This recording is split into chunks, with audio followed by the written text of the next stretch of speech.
All right, so have you ever turned down 100K in sales? I did. So when we first started our packaging distribution company, we were in the weeds. I felt like I worked at UPS. I was just packing boxes all day in a hot warehouse. So every single customer, it felt like gold. So anything they asked in that moment when we were first starting, no one's getting paid. It was way too difficult to say no to them asking, do you also sell blank? Because we thought, oh, we could just get it. And that's more sales.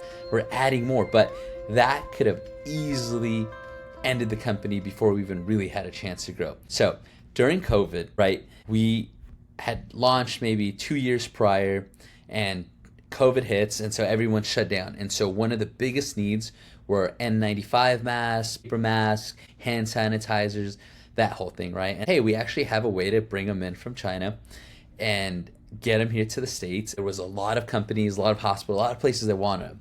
You could make, $1, $2 per box. So it could have been great. People were buying hundreds of thousands of them, millions of boxes. It was an easy money grab. But the problem is, what happens when that demand dies down and you're stuck with hundreds and thousands of dollars worth of inventory that you'll never sell and it's just stuck there? That's why we decided to not do it. So we asked ourselves, are we a mom and pop operation or are we a real business? Because a mom and pop, and there's nothing wrong with that, but we wanted to be a big corporation was, sell anything and everything, right? But we stuck to our guns. We were only selling our core packaging, and our thesis was, we sell generic, widely used products, and we have them ready and in stock so that when you order, we ship it immediately, even same day if you ordered before a certain time, right? So that was our goal, and we were going to stick to that. So that's it. No distractions, no deviating from that game plan, but that was the way that we grew year over year, and we were able to reach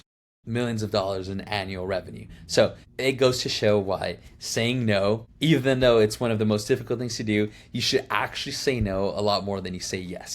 So if you're building a business, remember saying no is an actual business strategy, and you should actively try to say no. So you should have one plan, one idea, one main goal. Start with, like I said, one audience, one singular thing that you can just zero in on and go, we only do this, right? And that's the best way to start, best way to gain traction. Then once you've done everything you can, sold as much as you can, all your customers, you've tried to sell to every single customer you tapped out, then maybe you can expand. But again, expanding, adding more SKUs, it takes more. If you're holding the inventory, it takes more space. You have more capital allocated to it. You have customers that might stop buying one of your other products to switch to this. So there's a lot to consider, and it's going to take, a few quarters, a year for you to really get the ball rolling, start getting customers that are buying that product. So to end that, focus will always be the fear of missing out. And so for more lessons like this, or if you want to learn about more skills, if you're building your first business and anything finance related or investing, feel free to give me a subscribe. Feel free to drop in any questions in the comments. I'm building a letter series. So it's called Letters to My Rich Self. And I want to mail you a letter twice a month with everything that I'm learning, everything that I know. And my first, what I want to do for the first, let's just say you sign up for a year, right? You're paying $10 a month every month. What I want to do is I want to first start with all the core, things that you should be doing. So what's a Roth IRA? What's compound interest? What's a savings account? Why you should have a savings account? Why you should have a regular bank account? Why you should have an investing account? When to start investing? How much should you invest? So here's another thing that I also think is super important. It's building the habit. So like business, like working out, health, it's all about being able to stay consistent for an extended period of time. So it's not about being great and being a star. It's like, if you're only going to do that once a month, in sports, if you're just able to perform in one game out of the whole season, I'd rather take the player that's average but scores every other game. Because at the end of the season, he has X amount of goals, and that star, maybe only scored 2 or 3 times. So you don't want to be a rock star. You just want to be average, consistently average. And when it comes to investing and building actual wealth, these are some of the core disciplines that you need. And another highly missed thing is you need emotional intelligence. It's huge. So to get to where I'm at, which is I've made the most money I've ever had. I have equity in a business. I have a business. I'm able to pay myself a salary. I have money left over to invest, buy stocks. I buy the S&P 500. I use some loose cash or cash I'm willing to lose to buy Bitcoin. I just made a video. I put 10K into Bitcoin. It was at I think 100. I think it may have gone down to 115,000, but with the difference in Coinbase, I think I bought it like at 118. Right now, Bitcoin's at 121. So I thought Bitcoin might outpace any individual stock pick that I want.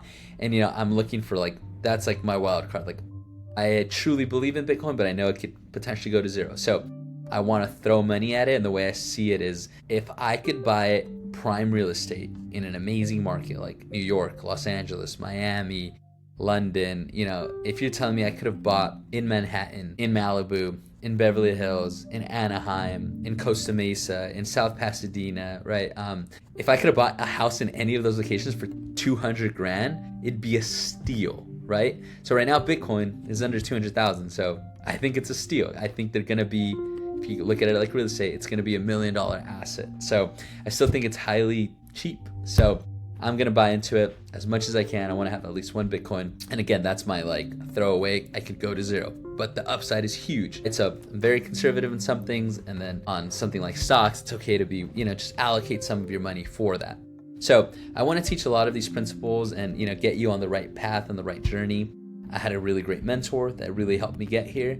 And that's kind of what I want to do, especially for first generation immigrants, first generation Latinos. I'm Hispanic. And, growing up, I didn't have a rich uncle. That's why I'm doing letters to my rich self. It's like it's writing to you as your future rich self. Like, just do these things. And sometimes you just need someone to tell you, to hold you accountable. So every time you sign up, the next letter is, hey, this is you in the future, and you're going to thank yourself if you do this, right? Please do this, because on the next letter, I'm going to ask. And so I think it's a really cool concept. I love getting letters in the mail. I think letter writing is completely underrated, and it's one of the coolest things to do. It's also a great time to disconnect from, being on your phone, being on screens. I'm constantly on screens and meetings and, virtual calls. It's an amazing time to just sit down, read some amazing information that can change your life. Every letter can literally change your net worth in the future. So it's super worth it. This is, just one of my side projects. I want to see what happens. I'd love to build an app. I have this really cool idea for, we gift a lot in Hispanic and Latino culture, and we have a lot of birthdays, and you have godfathers, you have quinceañeras, you have all these things where people give you money, and I just have always wondered, what if my cousins, my little cousins, my family's they had 10, 20 grand in the S&P 500 when they're born, or within the first 5 years of their life, they'd be set for life, right? Their college, a house, just set because of the power of compound interest. And so that's why I'm really keen to I want to do this to eventually build that app, and it'd be really cool. So I'm super excited for that. With the letters, it's going to be some financial advice, right? And then I want to interview amazing, really cool, fascinating people that have mastered emotional intelligence, live a really great life, have a great family life, have a wife, have kids. I think that's super important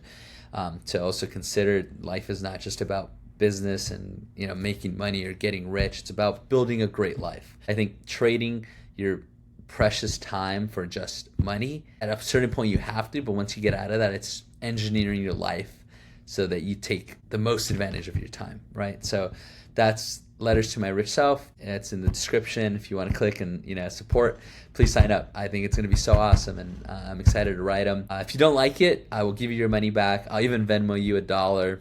I just message me, DM me, hey, I hated it, I learned nothing. If you don't learn anything, or you don't think, wow, this is wildly cool, just tell me, and I'll send you your money back and Venmo you. So yeah, thanks for watching, guys, and adios.